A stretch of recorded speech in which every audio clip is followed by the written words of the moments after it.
April 27, 2020 was a very exciting day. DJI released the Mavic Air 2, 2 years after the release of the Mavic Air 1.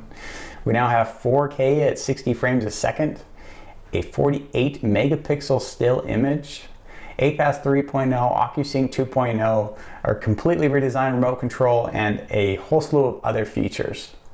You may be wondering if the drone is worth upgrade. Well, I'm going to show you all of these features here in action in just a moment, and I'm going to let you decide. At the end, I will give my opinion on whether I think it's the best hobbyist drone to date and whether I think it's worth the upgrade or not. All right, let's jump into it.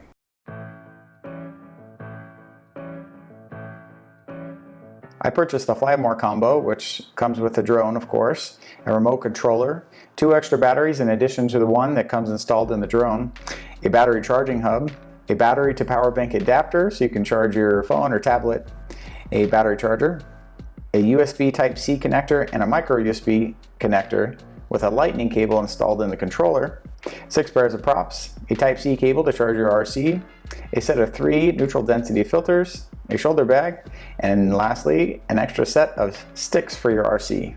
And voila, here we have the Mavic Air 2. It's still that foldable design that we've grown accustomed to seeing from DJI with their Mavic drones. Size-wise, it does come in a little heavier than its predecessor at 570 grams compared to the Mavic Air's 430 grams. This DJI gray is the only color that the Mavic Air 2 comes in, unlike the red, white, or black options that we had with the Mavic Air. This drone comes equipped with brushless motors and low noise removable props, which is certainly an upgrade over the original Mavic Air, which kind of had a higher pitch buzzing sound. For obstacle avoidance, we have sensors in the front, the rear, and the bottom, and APAS 3.0, which I'll give you a demonstration of in a few minutes. The camera has been upgraded for the Mavic Air 2. We now have a 1/2-inch sensor capable of capturing 48 megapixel still images, which is incredible. Videos at 4K, 60 frames a second, and 1080, 240 frames a second for that ultra slow motion. I want to point out though, when you're shooting in 4K at 60 frames a second, the encoding is H.265, not H.264. And what that means is you need a computer with some pretty heavy processing power, as it takes quite a bit more CPU usage to edit H.265 footage. And we now have this D-Cine-like color profile and the ability to take a smart photo. And I'll show you what all of these numbers and words mean in terms of real life footage here in just a moment. One of the big complaints that a lot of people had with the Mavic Air was the flight time at 21 minutes. If you see, we're now at 34 minutes, which is a huge increase, and that's thanks to the 3500 milliamp hour battery we have. This is a small compact battery. A couple little qualms I have with it: these lights can be hard to see in direct sunlight. These are the battery indicator lights. And also, this battery takes 1 hour and 15 minutes to charge, which is definitely not one of DJI's quicker charging times. The battery is very easy to remove from the drone. You simply depress these 2 little buttons and out it pops. The controller has been completely redesigned for the Mavic Air 2. With any other Mavic drone, you mount your phone or tablet on the bottom of the controller, and that's different for this. We mount it on the top as you would with one of DJI's Phantom drones. The cutouts on the bottom there are for your removable sticks when you're storing your controller. And as far as buttons go, we have the function button there in the top left to bring up a couple menu items quickly. We have your standard return to home button there on the left hand side. In the middle, we can toggle between tripod, normal, and sports mode, which I really like. I find myself switching into tripod mode quite often to get those smooth shots. We have the power button to the right of that, and then in the top right corner we have the button to switch from photo to video.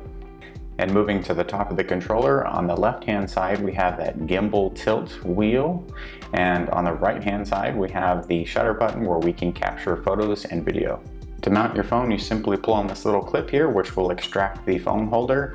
The RC does come with this lightning cable that's already installed. If you use an Android device, you can also swap out this cable as well. You simply slide your phone in the slot and clip it on the top there, and you are ready to go once you plug it in. It's very fast, very convenient. With the other drones, typically we have an antenna that we also have to pull out. I was told that the phone holder is actually the antenna on this. So less steps to set up. It's very quick The weight of the controller with the phone mounted on the top feels very nice. It's very comfortable in my hands. I don't feel like I'm gonna drop it.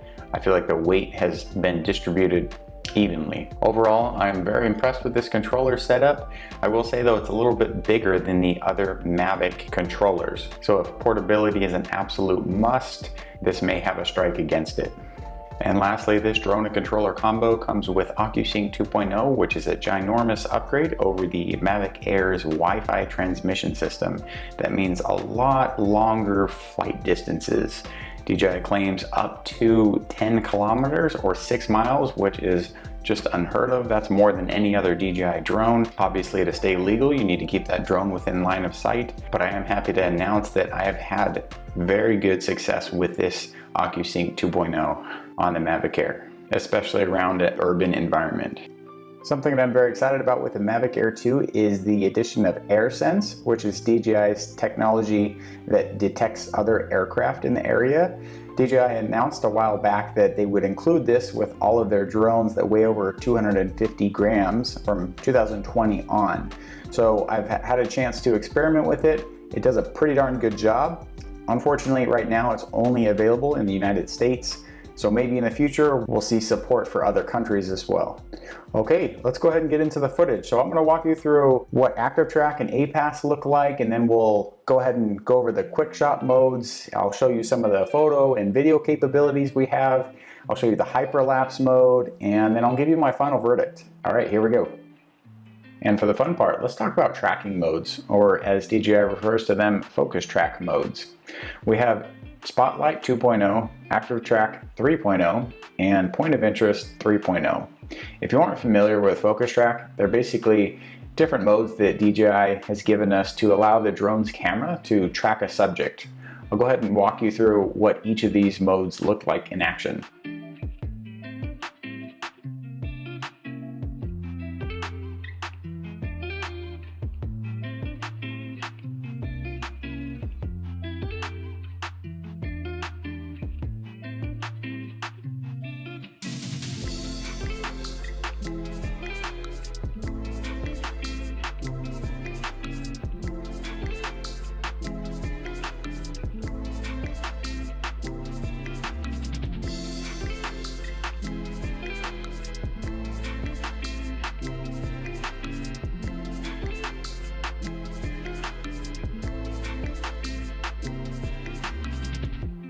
And since we just talked about focus track modes, I think this is a great segue into APAS 3.0, or Advanced Pilot Assistance Systems. If you aren't familiar with what this system does, basically the drone uses its cameras and sensors to analyze its surroundings, and it will create a flight path around objects that are in front of the drone if possible. If not, the drone will stop, hover in place, and wait for further direction.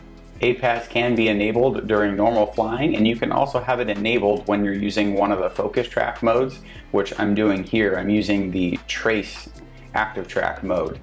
I feel like the drone is really got itself stuck at this point. As I make my way further around this tree, I feel like there's no way that the drone is going to find me. Look at my hand, I'm not touching the sticks. It does analyze a path to the left and it goes around, and then it seems to kind of get stuck again. So I know there's a lot of computation that's going on as the drone is calculating flight paths.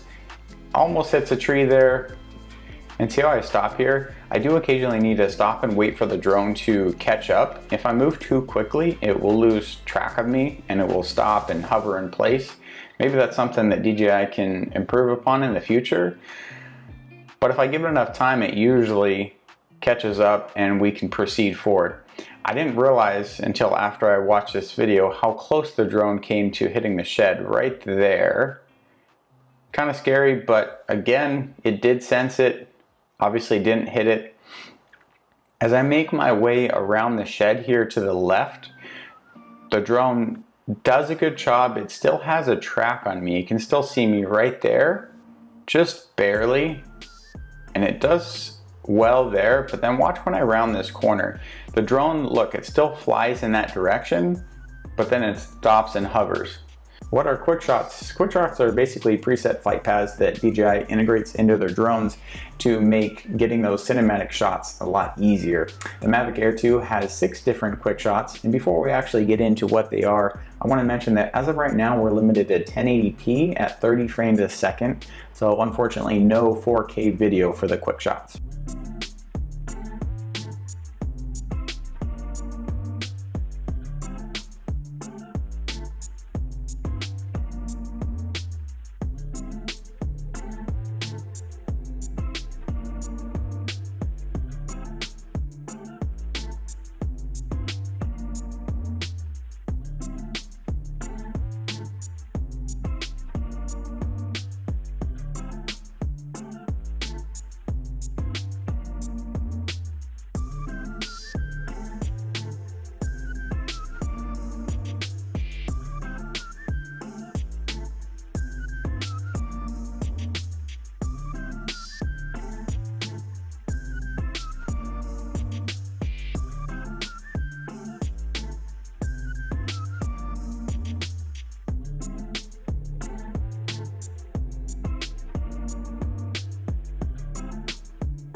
Another cool new feature with the Mavic Air 2 is the 8K hyperlapse. Let's go ahead and bring up the hyperlapse menu. For the sake of time, I'm just going to go through the course lock hyperlapse. As you see, we have 3 other options there as well. We can then configure the hyperlapse settings by changing the interval, length, and speed. Keep in mind when you adjust those, it will adjust the overall duration of the video. Once we have our desired settings set, we need to lock our course direction. So tap on that unlocked direction, and that's going to lock in your course. Then we can go ahead and hit that shutter button to start the hyperlapse process. And as you can see, the drone proceeds to head in this direction at about 1.3 miles an hour as we'd set. And if you aren't familiar with hyperlapses, basically they're just a series of images that are taken, that are stitched together to give you the sped up video look, which is what the drone is doing right now. When it takes 125 pictures there, we'll get our final result. And here we are, the drone is finished taking the pictures, and this is what the hyperlapse looked like.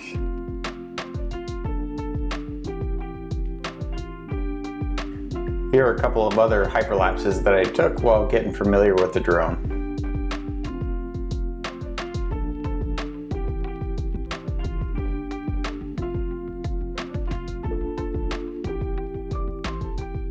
So in the beginning of this video, I talked a little bit about camera capabilities of the Mavic Air 2.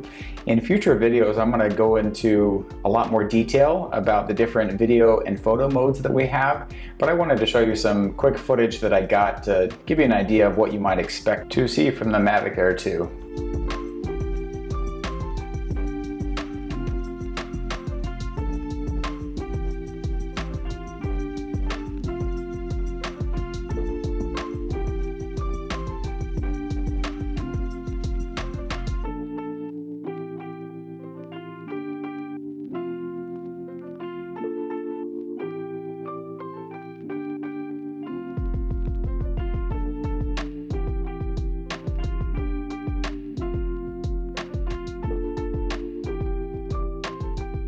There you have it. You got to see the difference between regular and HDR video recording. You got to see what D-Cinelike looks like before and after color grading.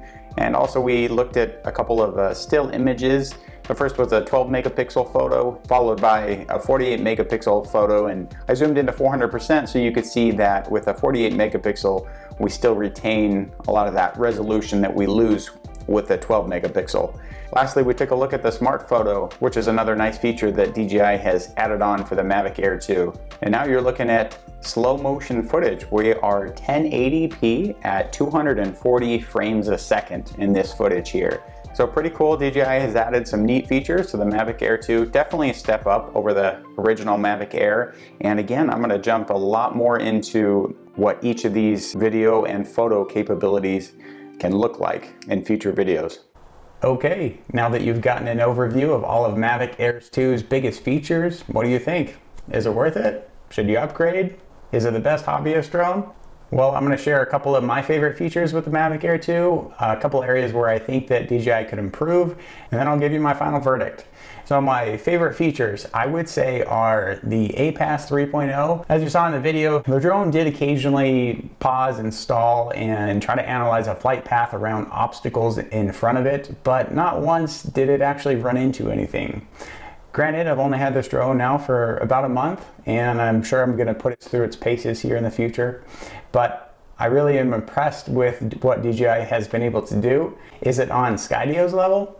Not quite yet. But maybe in the future when we get some of those side sensors and top sensors. But I think DJI's come a long ways with their APAS system and with Active Track. And I would say my favorite feature on the Mavic Air 2 and the biggest upgrade that I can see from the Mavic Air 1 is the video transmission system. OcuSync 2.0 is just so much more reliable than the Wi-Fi system that Mavic Air 1 had.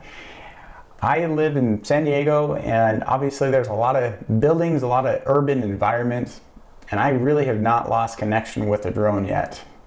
An area where I think DJI can improve upon is the sensors. I know I was just raving about APAS 3.0, but if we had side sensors and sensors on the top of the drone, it would really take this drone to a whole new level. And also the half-inch sensor that we see on the Mavic Air 2's camera is just not quite on the same level as the Mavic 2 Pro or the Phantom 4 Pro. But then again, if DJI threw a 1-inch sensor on the Mavic Air 2, there wouldn't be a lot of people spending money on the more expensive Mavic 2 Pro. Lastly, I wish we had a little more customization with the DJI Fly app. It's very easy to set up, it's very easy to navigate, but with that, we lose some of the customization, especially with the camera settings.